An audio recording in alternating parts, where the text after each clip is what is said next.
तो जो भगवान के भक्त हैं वही भगवान की ध्वजा है। सही बात तो ये है, इसलिए आपको आनंद होता है। कोई भक्त आता है और जब उसके नाम से ध्वजा चढ़ा तो भक्त को देखकर ध्वजा में भगवान प्रसन्न। भक्तों की ध्वजा भगवान है और भगवान की ध्वजा यही तो उसका स्वरूप है। और जो ध्वजा का स्वरूप है वो प्रेम का स्वरूप है, और जो ध्वजा का जो डंडा है वो धर्म का स्वरूप है। और जो आप धर्म और प्रेम को जो ऊपर रस्सी बांधते हैं, जो हम नीचे से देखते, वो भक्ति सूत्रों बनता। भक्ति का सूत्र है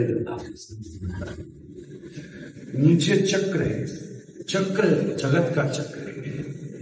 ये सुदर्शन चक्र जगत के चक्र से काटने वाला, तो संसार चक्र से धर्म की ध्वजा ऊपर उठती है। भक्ति का सूत्र जब बनता है तो प्रेम की पताका उड़ती रहती है। और हवा कौन सी चलती है? समुद्र की। समुद्र कौन है?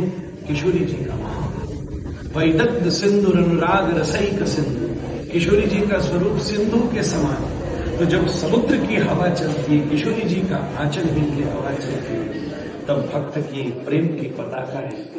भक्ति का सूत्र उसे संभाल कर रखा, धर्म का डंडा लगा रहता है और संसार चक्र से जीव मुक्त जगन्नाथ से।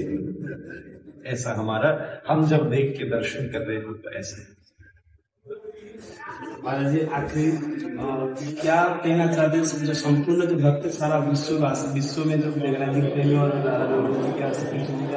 जो भी भक्त होते हैं उनका आप क्या कहना चाहते हैं? जगन्नाथ जी के धाम में आप कैसे दर्शन करने, कैसे मतलब आएंगे, किस भाव से आना चाहिए इस जगन्नाथ जी के धाम में?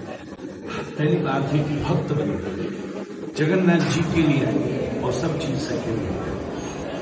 और जैसे हम फल खरीदते, कोई महंगा आम खरीदते, कभी कभी ऐसा आम होता है 500 रुपया किलो, और 500 रुपया किलो आम खरीदने के बाद भी उसका छिलका और गुठली को निकाल के डस्टबिन में फेंक दिया, जो उसका पल्प है केवल वो खाएगा। ऐसे ही इस पूरा यात्रा का जो असली रस है वो जगन्नाथ जी का भाषण। व्यवस्था, भीड़, गर्मी, आगा पीछा, ये सब उस छिलका के अंदर, जिसको हमें निकाल के डस्टबिन में डाल के जगन्नाथ जी के रस का फल खाना, तभी यात्रा सफल। यहाँ के पंडाओं को प्रणाम कीजिए।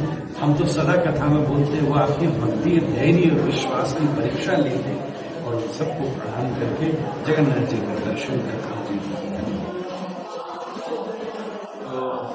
आज अमृत वर्षा